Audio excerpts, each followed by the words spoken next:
स्वदेश शख्सियत में आपका स्वागत है। मैं हूं अरविंद चौहान।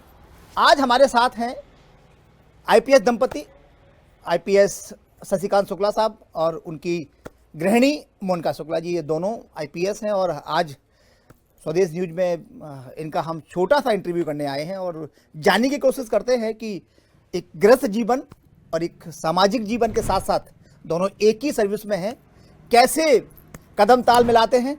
सर, आप दोनों का बहुत बहुत स्वागत स्वदेश न्यूज में। धन्यवाद। कैसे देखते हैं, दोनों आईपीएस हैं और ये समाज में है कि एक पति पत्नी एक साथ जॉब करते हैं, तो सबसे अच्छी बात यह है कि कैसे तालमेल कैसे बनता है, क्योंकि इतनी प्रमाणिक जॉब है, इतनी महत्वपूर्ण जॉब है। सारा पूरे अगर हम बात करें कि चाहे जिस जिले में आप रहे हैं या जहाँ जहाँ आपकी पदस्थापना रही है, वहाँ एक लाइन ऑर्डर बड़ा मेंटेन करना जरूरी होता है। दोनों पति पत्नी हैं, कैसे सब हुआ ये? यदि दोनों पति पत्नी एक ही जॉब में हैं तो वो उस जॉब की सारी बारीकियां समझते हैं, उसके क्या माइनस है क्या प्लस है वो सब समझते हैं। तो यदि हम पति पत्नी एक ही सेवा में हैं तो ये हमारे लिए बड़ा ही लाभदायक होता है और काफी कम एक दूसरे को समन्वय रहता है इसमें हमारा। सर, आपसे थोड़ा जानना चाहते थे कि कितना मुझे ऐसा लगता है कि एक जॉब में रहने से एक दूसरे की समस्याएं, एक दूसरे की ऑफिशियल समस्याएं दोनों बेहतर तरीके से समझ पाते हैं, तो सामंजस्य ज़्यादा बेहतर होता है। दूसरा, एक ही विभाग होता है तो विभाग भी जो है, विभाग के वरिष्ठ अधिकारी भी जो है, दोनों की समस्याओं को देखते हुए इस प्रकार की पदस्थापनाएं और वो करते हैं कि जिससे वैवाहिक जीवन बहुत अच्छा चलता है। सर, बेसिकली आपने देखा कि भिंड के रहने वाले हैं और वहाँ पुलिस अधिकारी बनना, ये मान के चलिए कि किसी भी एक, ये कहते हैं कि कोई एमपीपीएस पास आउट करता है या यूपीएससी क्रैक करता है तो ऑटोमेटिकली वो समाज में जो मुश्किल से 10-15 मिनट का अंतर रहा होता है कि आप अभी हैं, रिजल्ट आया और पास हो गए, तो क्या लगा उसमें, क्या माहौल बना आपके क्षेत्र में जब आप पास आउट हुए? देखिए, मैं बचपन से आर्मी में जाना चाहता था।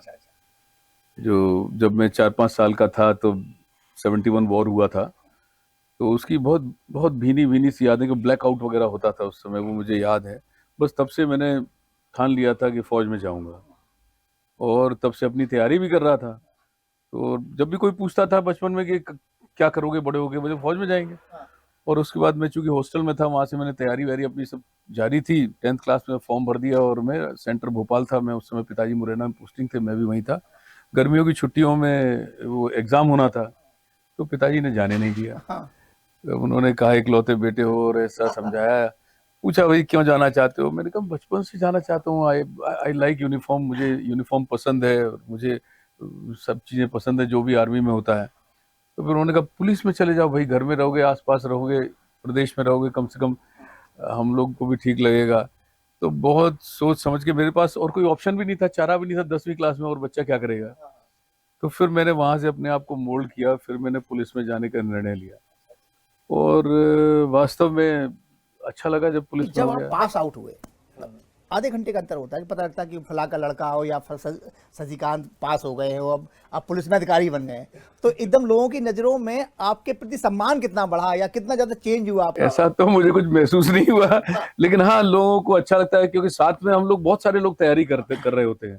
अचानक किसी का सिलेक्शन होता है तो सब बधाइयां मिलती हैं, कुछ लोगों को कष्ट भी होता है, कुछ लोग बधाइयां मिलती हैं। सम्मान बढ़ा होगा लोगों के, हाँ, सम्मान बढ़ जाता है, फ्रेंड्स हैं, निश्चित रूप से। उनके माता पिता घर आप जाते हाँ। होंगे, अधिकारी है, तो जी। एकदम चेंज हुआ होगा। बधाइयां देते हैं सब लोग, इट्स नॉर्मल है। आप मैम क्या पुलिस में आना चाहते थे कि आप? मैं पुलिस में आना चाहती थी बट मेरे यहाँ एनवायरनमेंट बिल्कुल अलग था। मेरे फादर इसमें एग्रीकल्चर कॉलेज में डीन थे। अच्छा। तो उनने कभी सोचा नहीं था कि उनकी लड़की पुलिस में जाएगी। तो ये उनके लिए बड़ा शॉकिंग था। बोले, तुमने डिप्टी कलेक्टर नहीं भरा? हमने कहा, नहीं, हमने तो डीएसपी भरा है। तो थोड़ा उनके लिए शॉकिंग था कि हमारे परिवार में कभी कोई पुलिस में रहा नहीं और हम लोग होशंगाबाद के रहने वाले हैं। फादर जवाहरलाल नेहरू कृषि विश्वविद्यालय में थे, उस समय डीन थे। लेकिन मेरी मदर ने और मेरे ग्रैंडफादर ने काफी सपोर्ट किया कि नहीं, लड़की की इच्छा है, इसका पुलिस में सिलेक्शन हो गया, पहली बार पीएससी दी, पहली बार अटेम्प्ट में हो गया। तो उन्होंने काफी सपोर्ट किया। फिर धीरे धीरे धीरे पिताजी को भी अच्छा लगने लगा। तो उसमें आप अनमैरिड थे? जी। फिर सर से मुलाकात कैसे हुई? क्या ये आपका घरेलू शादी हुई या ये शादी उसके दौरान ये सब हुआ है? मतलब नहीं, 100% घरेलू शादी हुई है हम लोगों 100%? की। हाँ, जब मतलब पीएससी में हम लोग सेलेक्ट हो गए तो हमारे फादर, जैसा कि एक होता है लड़के देखते हैं, तो उन्होंने देखा कि भाई ये लड़का है, हमारी कास्ट का है और पीएससी में सिलेक्टेड है।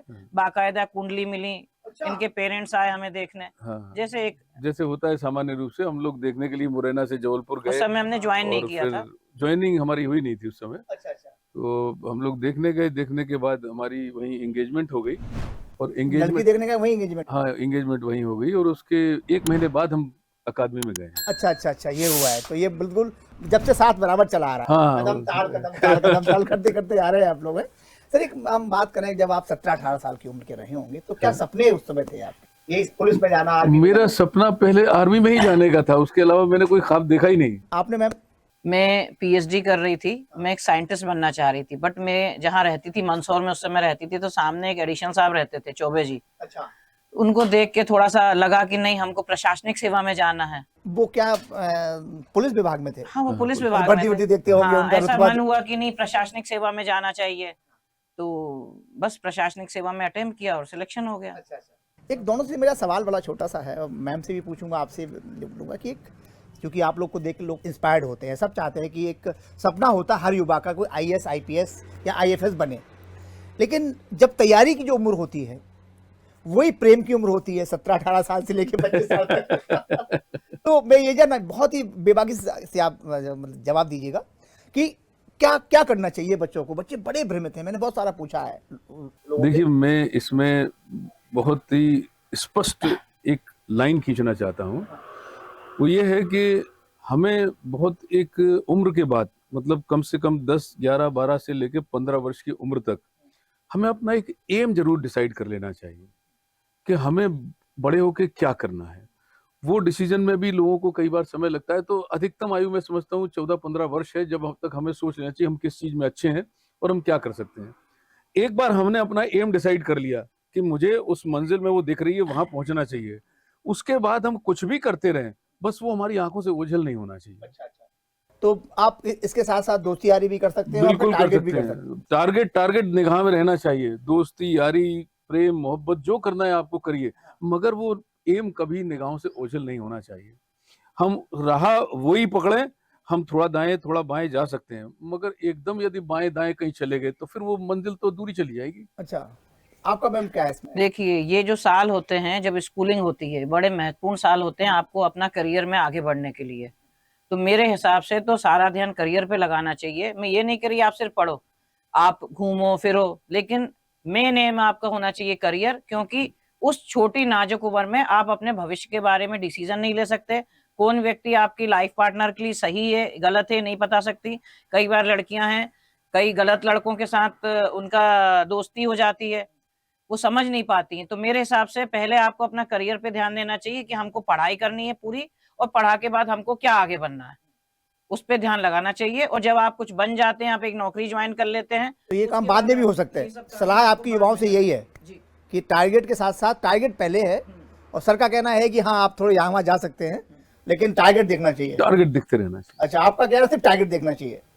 सर एक आप चूंकि एफएसएल में है, मध्य प्रदेश के प्रभारी है, इस समय पूरा आप ही के पास एफएसएल का चार्ज जी है। जी। तो हम थोड़ा विभाग के बारे में आपको ये जानना चाहते हैं, ये विभाग कितना जरूरी है, क्योंकि आम आदमी को आपके विभाग के बारे में पता नहीं होता कि ये जब न्यायालय में मामला जाता है तो आपके विभाग का जैसे कोई हत्या हो गई कुछ हो गई तो एफएसएल रिपोर्ट लगती है। तो ये पूरा सिस्टम क्या होता है, कैसे काम करता है, एफएसएल काम कैसे करता है? कोई भी हत्या हुई। होती है, कोई भी हत्या हुई, मान लीजिए हत्या ही हुई, हत्या में कोई वेपन का उपयोग होगा, मान लीजिए छुरे का उपयोग हुआ, किसी दूसरे का उपयोग हुआ, या उसको गोली मारी, तो आखिर नंबर 1 गोली मारी तो क्या उसके जो बदन में से जो बुलेट निकली वो किस पिस्टल से चली है, तो ये हम बता सकते हैं कि ये बुलेट है। और ये आप 100 हमको पिस्टल दे देंगे तो हमारे साइंटिस्ट बता देंगे कि 100 में से इसके चलने वाली पिस्टल कौन सी है। इसी प्रकार से मान लो छुरे से मारा तो छुरे के ऊपर उसके खून के कण रह जाएंगे, और वो छुरे को आप धो भी लीजिए तो भी उसमें कहीं ना कहीं वो खून के कण बाकी, नैनोग्राम्स मतलब बूंद के 100वां हिस्से का भी जो है उसमें जांच हो जाती है। अगर अच्छे से धो के साफ कर दो। हाँ, धो लीजिए, जब तो केमिकली उसको क्लीन नहीं करेंगे, केमिकली क्लीन नहीं करेंगे तब तक उसमें से निकल आता है। अच्छा अच्छा। जी। तो ये आपने जैसे यहाँ से रिपोर्ट सबमिट की तो वो कोर्ट उसे एविडेंस मानता है? यस, कोर्ट उसे एविडेंस मानता है और वो अंतिम एविडेंस होता है उसके, मतलब उसके लिए वो अंतिम रिपोर्ट होती है कोर्ट के लिए, उसको मानने के लिए कोर्ट बाध्य है। अच्छा अच्छा। तो ऐसा कोई वाकया हुआ है कि सिर्फ आपकी रिपोर्ट से ही सजा हो गई हो? ऐसे बहुत से वाक़े हैं, विशेष रूप से पॉक्सो एक्ट में तो इस प्रकार के बहुत वाक़े हैं, क्योंकि नाबालिग बच्चियां होती हैं, कुछ समय बाद उनके माँ बाप भी उनको कहते हैं कि भाई अब तुम क्या करेंगे इस केस में, बदलने की बात भी कही जाती है, कभी कोई बच्चियां भी बदल जाती हैं, सारे एविडेंस झूठे हो जाते हैं, लेकिन जब हमारे यहाँ डीएनए मैच हो जाता है तो फिर न्यायालय उसको मानता है कि नहीं, ये सही है, सजा दी जाती है। मैम, आप इस समय रेल जो जीआरपी प्रभारी है पूरे मध्य प्रदेश की, कैसे देखती हैं? आजकल घटनाएं चोरी की बहुत होती हैं और सबसे बड़ी बात यह है कि वो सामान बरामद नहीं हो पाता। नहीं, चोरी ऐसा का नहीं है। लगभग हमारा 36% रिकवरी है पिछले साल। अच्छा। और हमारे यहाँ कोई भी मोबाइल तक चोरी जाता है, गुम जाता है, हमारे यहाँ तत्काल रिपोर्ट दर्ज होती है। इसके लिए हमारा जो ट्रेनें हैं उसमें हमारा 2-3 चीज सिस्टम है। एक तो 139 सिस्टम होता है।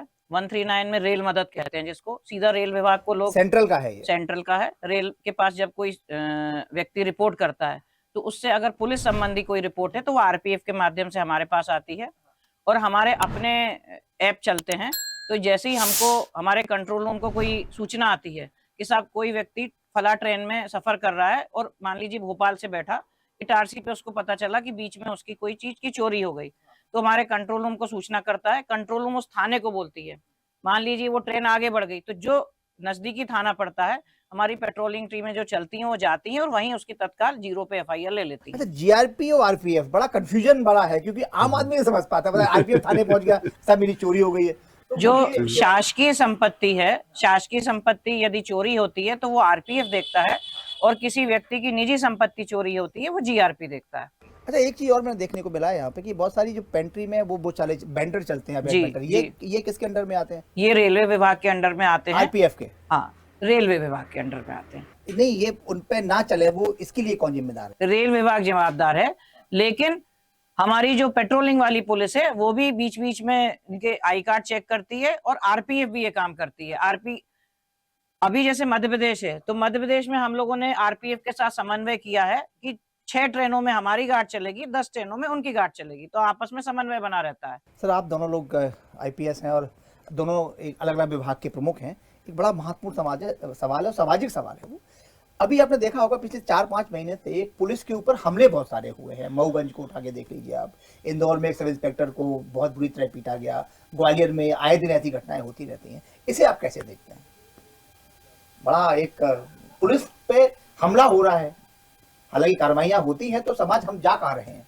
जो हमारे हम पुलिस हमारी रक्षक ही है, तो हम उनके ऊपर हमले कर रहे हैं, क्या संदेश? देखिए, कुछ इंसिडेंट ऐसे होते हैं जिसपे पुलिस पे हमला हुआ है और ऐसा नहीं होना चाहिए, और इसमें समाज को भी आगे आना चाहिए।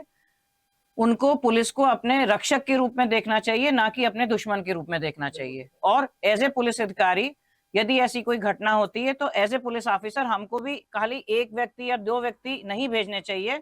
हमको जब किसी अपराधी को हम अरेस्ट करने भेजते हैं, या हमको पता है कोई गांव ऐसा है जो थोड़ा मिस्चीवियस टाइप का है, वहां हमको पर्याप्त फोर्स भेजनी चाहिए, और हम लोग भेजते भी हैं कि हमको कोशिश करनी चाहिए कि इस प्रकार की घटना ना होने पाए।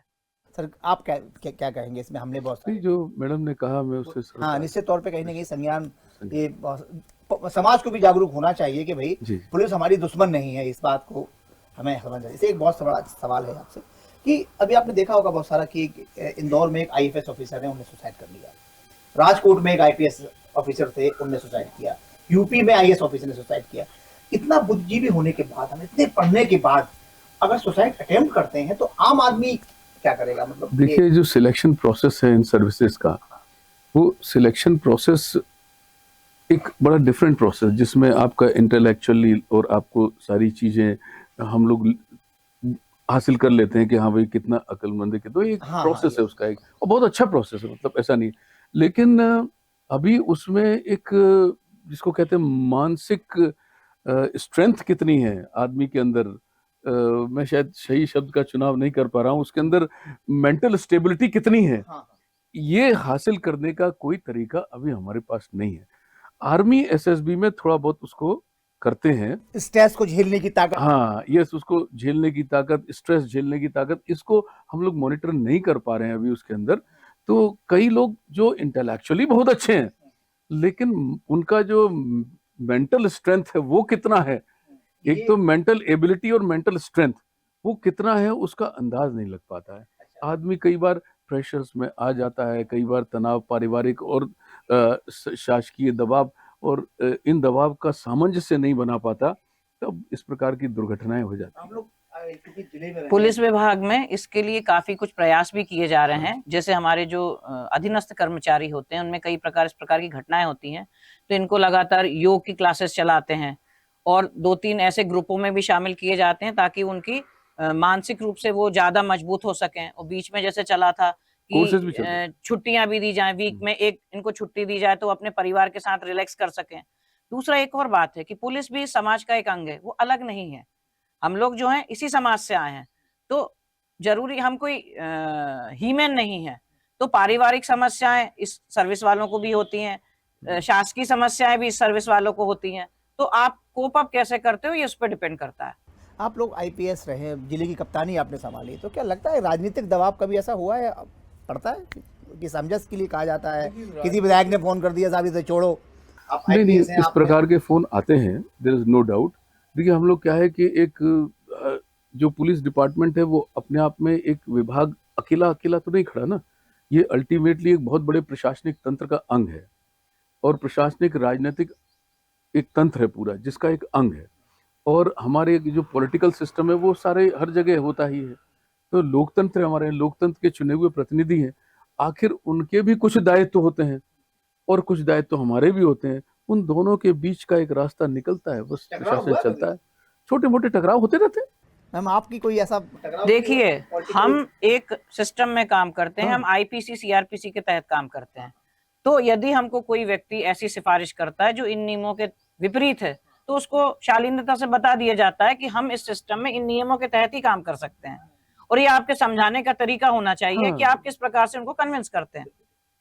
ये है, मतलब कि पॉलिटिकल प्रेशर आते हैं, अच्छा उनकी भी मजबूरियां रही हैं। हाँ, उनकी मजबूरियां होती हैं, उनको भी फोन करना पड़ता है। आपके ऊपर है कि आपको कितना सुनना है। भाई कानून को बदल के तो हम काम कर नहीं सकते, क्योंकि हमें भी नौकरी करनी है।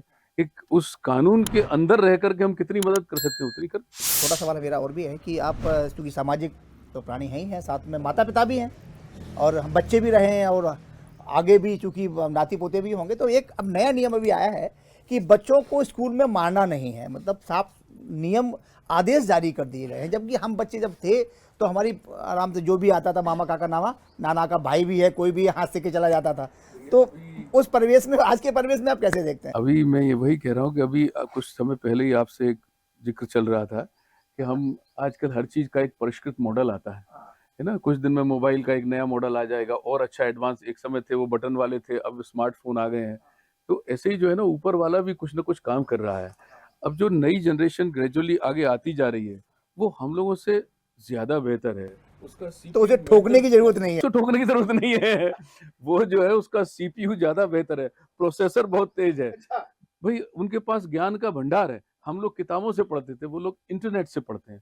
जहाँ कोई भी चीज आज आप पूछिए और आपके पास 20 तरह का जवाब जो है ना इंटरनेट पे मौजूद है। मैं जब देखता था कि पहले टीवी नहीं चलता था तो एंटीना को सेट किया जाता सेट था, किया जाता था। अच्छा कभी ठोका जाता, उसे रिमोट को आज ठोका देखिए, जाता। आज बच्चों के आज पास जल्दी- दुनिया भर का ज्ञान है। तो आज बच्चे ज्यादा सेंसिटिव भी हैं। तो जो चीज पहले इतनी आसानी से नहीं समझ, बच्चे बहुत सेंसिटिव, उनको थोड़ा सा जोर से बोल दीजिए, दे अंडरस्टैंड। दूसरा उनको खाली आप आदेश दोगे तो उनके लिए पर्याप्त नहीं है। आपको उनको एक्सप्लेन करना पड़ेगा कि आप जो कह रहे थे वो क्यों माने। उनको तर्कों के साथ बताएंगे, अगर आप उनको तर्क सही लगेंगे तो वो तत्काल सीधे शब्दों में कहें कि हम लोग बिना पिटे नहीं मानते थे कि जब एक तमाचा पड़ा तब हमारा सेंसर काम करता था। नहीं, ऐसा नहीं है। नहीं, हम लोगों को बातें समझाई नहीं जाती थी, आदेश दिए जाते थे। है ना। अब उनको समझा देते हैं तो वो हमसे बेहतर काम करते हैं। अच्छा ये है। चलिए सर, एक आखिरी सवाल आप लोगों से लेंगे सर, युवाओं के लिए आप क्या कहना चाहते हैं? जो हमने एक सवाल आपसे पूछा था, क्योंकि आपको लोग देखेंगे तो ये इंस्पायर्ड होंगे कि वो भी आईएएस आईपीएस बने, तो इसके बनने के लिए पढ़ाई कितनी ज़रूरी है, मोबाइल का इस्तेमाल कितना ज़रूरी है और हमें कितने घंटे पढ़ाई करनी चाहिए? क्या लगता है आपको कि 12 घंटे या 24 घंटे पढ़ने से क्या ये यूपीएससी की सर्विस क्रैक की जा सकती है? देखिए, मेरा इसमें मानना है कि सबसे पहले हम अपना एम निश्चित करें। जो मैंने आरंभ में कहा था, हमारा यदि एम निश्चित है, और एक पुरानी एक फिल्म का डायलॉग था, यदि आप किसी चीज को शिद्दत से चाहें तो सारी कायनात उसे मिलाने के लिए आपको लग जाती है। तो वही चीज है कि आपको किसी चीज को शिद्दत से चाहना होगा, उसके लिए बहुत पहले से तैयारी आरंभ करनी होगी। यानी कि एम आपका 10वीं 11वीं में निश्चित हो जाना चाहिए और 11वीं क्लास से आपको उसकी तैयारी करना आरंभ कर देना चाहिए। उसके बाद मैं समझता हूँ घंटे कितने घंटे पढ़ा जाए ये प्रश्न बड़ा बेमानी है, लेकिन आपको जिस सब्जेक्ट को आप लेना चाहते हो उस सब्जेक्ट की तैयारी 11वीं 12वीं से शुरू करिए आप, और उसको आगे तक आप बढ़ाइए, तब आप उसकी सिलेक्शन कर पाएंगे। मैम आपका क्या? मेरा दो सलाह है कि एक तो आप रोज अखबार पढ़िए, टीवी में न्यूज देखिए, तो आपके आसपास क्या हो रहा है एक महीने में तैयारी नहीं हो सकती। उसको आपको लगातार अपने आप को अपडेट करना होगा। आपकी जो कोर्स की किताबें, जो आपका सिलेबस है, इसके अलावा भी आपको दुनिया के बारे में जानकारी होनी चाहिए। कुछ लोग जो कहते हैं कि मैं 12 घंटे पढ़ा, 15 घंटे पढ़ा, 16 घंटे पढ़ा, मेरे ख्याल से पढ़ने के अलावा सोशल एक्टिविटी भी बहुत जरूरी है कि आपका लोगों से इंटरेक्शन कैसे होता है, क्योंकि अलग अलग तरह के लोगों से मिलना, उनसे बातचीत करना, इससे भी हमारा ज्ञान काफी अपडेट होता है। तो ये दोनों चीजें ध्यान रखनी चाहिए। इसके अलावा एक चीज और ऐड करना चाहूंगा, पढ़ते समय सेहत का जरूर ध्यान रखें, ये बहुत जरूरी है। खान पान अच्छा हो, खान पान दिन में, क्योंकि एक स्वस्थ दिमाग को काम करने के लिए एक स्वस्थ शरीर की आवश्यकता है। हम ऐसा ना हो कि हम किताबी कीड़े बन के रह जाएं, पूरे समय कमरे में घुसे रहें, नहीं, हमारा चाहे कितना ही एग्जाम हो, दिन में 1 से 2 घंटा हमको outdoor activities, outdoor sports, game, कुछ ना कुछ जरूर करना चाहिए बच्चों को, और शरीर स्वस्थ बहुत जरूरी है। अभी हमने एक इंटरव्यू किया था यूपीएससी में, 16वां रैंक थी उनकी, झांसी के रहने वाले, सैंडल फैमिली है उनकी। तो हमने पूछा, मैंने कहा ये कैसे संभव है, कैसे हुआ है? तो उनका कहना था मोबाइल से, आप एंड्रॉयड फ़ोन से और स्मार्टफोन से दूर रहिए। सर ये क्या सच है? ये सबके अपने अपने नजरिए हैं, मैं तो नहीं मानता। अच्छा। देखिए, फोन से दूर रहने से उनका मतलब है कि फोन में अत्यधिक समय न व्यर्थ। हाँ, इंटरनेट पे काम करिए लेकिन फोन से दूर रहिए। इंटरनेट पे आपके ऊपर है कि आप इंटरनेट पे क्या देखते हैं। यदि आप ज्ञान की बातें देखेंगे तो बेहतर है, यदि आप फिल्म और इस टाइप की चीजें देखेंगे तो आपका समय खर्च होगा। तो इसलिए मोबाइल फोन बहुत जरूरी है मेरे हिसाब से आज। यदि आप बच्चे हैं, बाहर कोचिंग में जा रहे हैं, तो आपके पेरेंट्स से, आपके टीचर से आपकी कनेक्टिविटी जरूरी है। मेरी बेटी है, यदि वो कॉलेज जाती तो उसके पास मोबाइल है, तो मैं उससे कांटेक्ट में रहती हूँ, मुझे पता चल जाता है इमरजेंसी में, मान लीजिए वो लेट हो गई, भाई तुम कहाँ हो, कितने बजे आओगी। तो मेरे हिसाब से मोबाइल बहुत जरूरी है, लेकिन उसका सही मायनों में यूज करना चाहिए। और मोबाइल अब एक एंटरटेनमेंट की वस्तु नहीं है, ये एक बहुत नीड है। आप उसी से पेमेंट करते हैं, आप उसी से पैसा दे रहे हैं, वो रिजर्वेशन कराते हैं आप, वो आपका रिजर्वेशन भी आप उसी से करा रहे हैं। वो एक इतना इम्पोर्टेंट, अब तो आधार कार्ड में जोड़ दिया गया, आधार कार्ड में जोड़ दिया गया है। आप, हम तो घड़ी भी नहीं पहनते, हम हमेशा मोबाइल ही घड़ी रहते हैं, दूसरे किसी गैजेट की जरूरत नहीं है। आपकी डायरी से लेकर के, फोन बुक से लेकर के, कॉन्टैक्ट से लेकर के, पर्स, मोबाइल, सब कुछ आपका वही बस है। उसका यूज सही होना चाहिए। मतलब आप फेसबुक में, व्हाट्सएप के जाल में ज्यादा ना पड़े, सोशल मीडिया से थोड़ा सा दूर रहिए। एक बड़ा अहम सवाल है, एआई को कैसे देखते हैं, आर्टिफिशियल इंटेलिजेंस को? कुछ चीजें ऐसी हैं जिन्हें रोका नहीं जा सकता, जिन्हें रोका नहीं जा सकता। तो ग्रोक नया आ गया है, वो गालियां दे रहा है, भाई बता रहा है। आर्टिफिशियल इंटेलिजेंस अब आएगा और आएगा ही। जिस प्रकार भी समाज में किसी अच्छा पहलू होता है तो उसका एक बुरा पहलू साथ में आता है। यदि रामचंद्र आएंगे तो रावण भी आएगा। तो वैसे ही है कि जब ये गलत चीजें आएंगी तो अच्छी चीजें भी साथ में आएंगी, तो गलत वायरस आएगा तो एंटी वायरस भी आएगा, आएगा ही आएगा। अब भगवान श्री राम आएंगे तो फिर वो रावण कहाँ रह जाएंगे। एआई में जो हम बेहतर यूज कर सकते हैं, हमको उसका यूज करना चाहिए।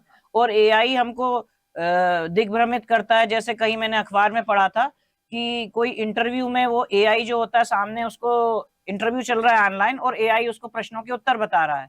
तो इसमें क्या क्या, पुलिस तो यही देखती है ना कि भाई कोई व्यक्ति कोई संसाधन का किस प्रकार से मिसयूज कर सकता है। इसी प्रकार से एआई का जो मिसयूज हो सकता है, उसको हमको उसकी तोड़ निकालनी चाहिए एक तरीके से। इसके लिए रेगुलेटरी कोई बनानी चाहिए, नियम बनाने चाहिए। बन रहे हैं नियम बन रहे, ये प्रक्रिया में है। चलिए, हमारे साथ थे शशिकांत शुक्ला साहब, जो एफएसएल के प्रमुख है प्रदेश के, और उनकी गृहिणी अर्धांगी कह सकते हैं मोनिका शुक्ला, जो इस समय रेल जीआरपी प्रमुख है मध्य प्रदेश की। दोनों लोगों से बातचीत की, बड़ा एक रोमांचित करने वाले उन्होंने जवाब दिए और कहा कि भाई, साहब का कहना था कि प्रेम भी करिए और पढ़ाई भी करिए, जबकि मोनिका मैम बोल रही कि नहीं, सब पढ़ाई करिए। एक माँ का यही स्वरूप होता है कि वो इन सब चीज़ों से दूर रखती हैं। हमारे साथ थे आप लोग को बहुत बहुत धन्यवाद, आपने हमें समय दिया। Thank you.